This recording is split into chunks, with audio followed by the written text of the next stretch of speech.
And I've witnessed that thousands, literally thousands, more times than I can count, but thousands, over, well, over 1,000 times I've definitely witnessed that. The next one, reality warping.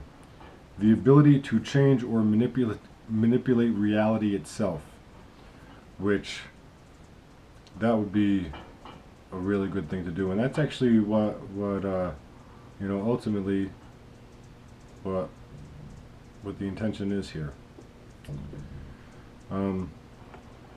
Force field generation. The ability to project powerful force fields of manipulated energy. And that superpower will allow any being who's carrying a weapon at work to drop the weapon and not need it. That's it. No, but this requires spiritual development. It requires a really keen sense of your surroundings. Bilocation, the ability to be two places simultaneously. That I've done several times. And actually, one time in this reality, I exist in many places in this physical reality, but I do exist in the United States, and I have a body very similar to this one. I look the same, and I am actually, in that other physical body, I am homosexual. And what I did was I bilocated and experienced having sex with another man. And I am not, in this physical reality, I am straight as straight could be, but in that other, my doppelganger, who looks just like me, is homosexual, and I actually experienced homosexual sex, and then, and at the same time experiencing this reality here. So that was quite an experience. But bilocation, very real, and and then the next step up from bilocation is multi-location, the ability to be 3 or more places simultaneously, and that I haven't done yet, but would like to. And then that's when you get into omnipresence, the ability to be anywhere and everywhere simultaneously, and that gets into experiencing being God, being all that there is. So you got bilocation, multi-location, omnipresence. So those are the steps we're taking to get there. Just connect some dots. Time travel, the ability to travel back and forth through time, and that I did. At one point when with an extraterrestrial experience I had, and but won't get into that any further right now.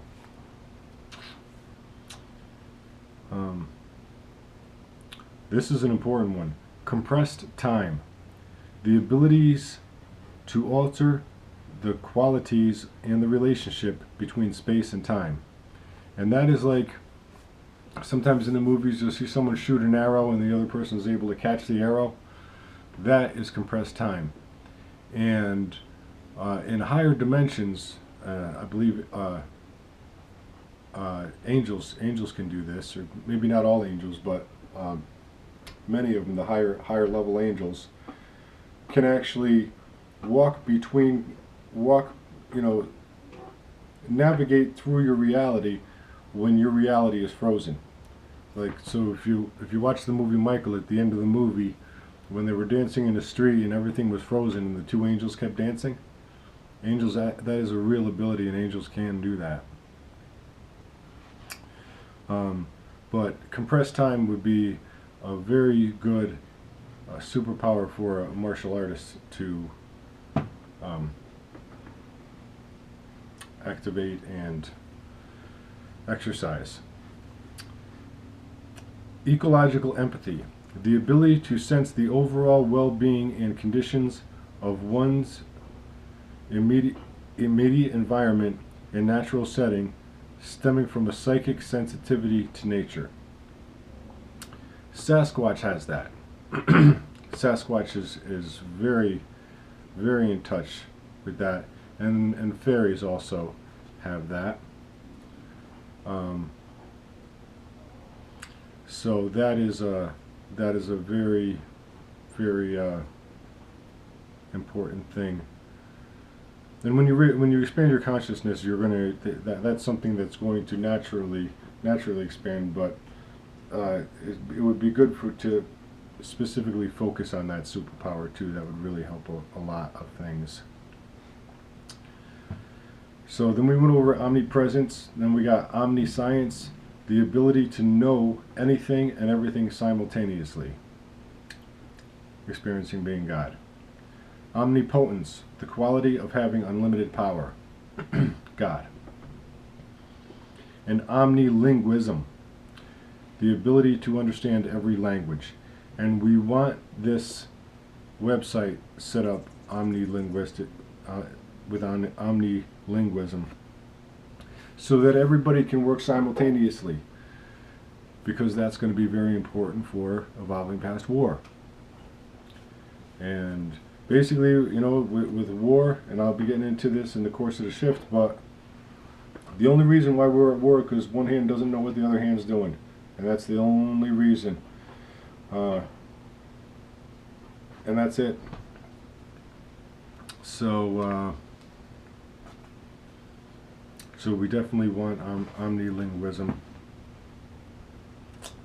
And one thing that you should YouTube is, what is Siddhi and Sadguru? Siddhi, what is, and then it's spelled SIDDHI question mark, and then SADHGURU. And that he goes over, he explains some, it's a guru there, and he explains some important things that shed some light on this stuff. And then actually we'll put another creation in at this point, because this is very, very important in regards to activation of superpowers.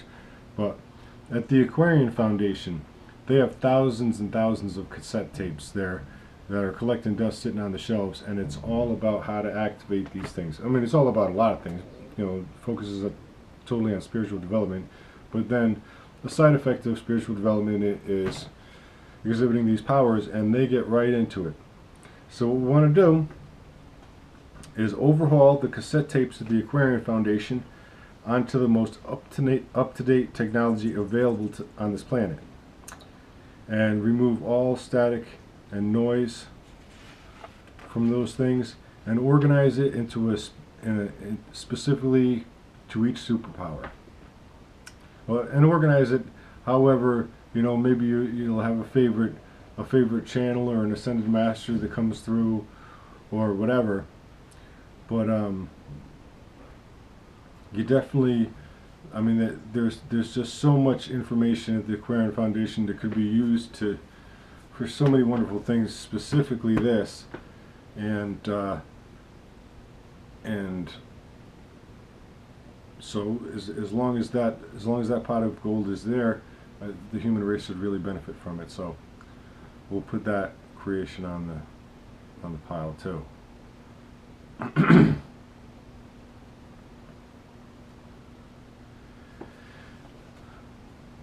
And then everything we're doing for each superpower, we'll want to monitor the progress of yourself and others, and see how the human race is collectively evolving in regards to spiritual development.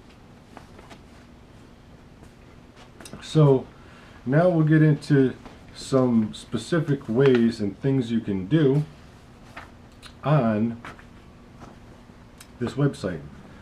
Well, first of all, we got the website, and then we got the quantum computer. The website, what you want to do is, there's a device called an octopus, and that's basically, you put it on your head, and it has little metal electrodes that sit right on your scalp, and it measures the brain waves that come off of you.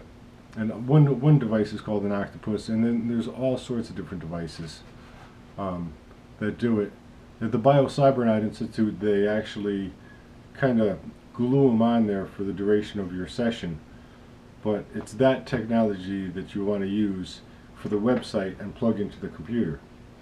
For the quantum computer, you want to remove all that technology and do it wirelessly so that just the computer is detecting your brain waves. So, basically, when you are thinking certain things, there's going to be a specific pattern to the brain waves and to the, electrical impulses coming out. And what we want to do is take each superpower and start with something easy and small, so as soon as you start going in the right direction with your thoughts, it goes out like that. So basically, for telepathy, you want to set something up like this. It looks like this. So here's the lowest skill level, and then once you've mastered this, then you go to this, then you go to that, then you go to that, then you go to that. So the first one would be colors. So you just think of a color, the color would pop up on the screen. Think of blue, that pops up. Think of red, that pops up. Yellow, that pops up. And once you go to that, you would go on to shapes. So that's a little bit more complex information that you're detecting. And then you would detect all sorts of different shapes and make them pop up on the computer. And then a little more complex would be a deck of cards. And once you've mastered that and attained a certain skill level there, then you just go to words. So you'd think, the chicken crossed the road, and then it would come up on the computer, chicken crossed the road. And then the highest form, where you're going to get the most information, is just concepts, an understanding of anything. And that'll alleviate the need for you having to read a book, an entire book. If you get one certain complex concept and you understand it, then you're good to go. And that is probably the most the highest level of telepathy you'd be able to do on this computer. And then once you've mastered all this stuff on the computer, then you shut the computer off and go out and practice telepathy in the physical. So that's just that one. Then you got another one. If you could do something like this for flying, where I wrote up this little thing. So you start off with this one here, and you just got some guy, and all you want him to do is go up and down, 1 foot to 7 feet, and then have him stay there and levitate, and then have him go up and down at will. And then once you've mastered that, then you try this one, and you go up and you have the guy just do a up and down. And then once you've mastered that, do a little more complex thing where he flies in a figure 8 or whatever pattern you're thinking. And then maybe 2 or 3 more exercises. And then once you've mastered the highest level of levitation on the computer, shut the computer off and go fly. Which is not quite that easy. It takes a lot of spiritual development to do that, but that's, this technology is available and we can use it to do this. And then cryokinesis. So you'd have 3 different skill levels here. So on the computer, you'd have like a string with drops of water coming down the string. And what you'd want to do is freeze that drop of water. And then, keep doing that until you form a little icicle. Once you've achieved that level and you can do that at will, then you move on to a glass of water. Freeze the glass of water. Once you've done that, then you got a lake here. Freeze the lake on the computer. And once you've done that, then you turn the computer off and then start from the beginning again. Just put a little drop of water right on the desk in front of you and freeze it. And that would be a great way to do that. And then in the process of, when you're on the right track thinking things, the computer's going to be monitoring everything you're thinking. So you can actually type in what you're thinking at the time. So say you hit the right vibration and you're thinking about whatever. Well, you can just type that in and remember what you're thinking so that you know how to get back into that state.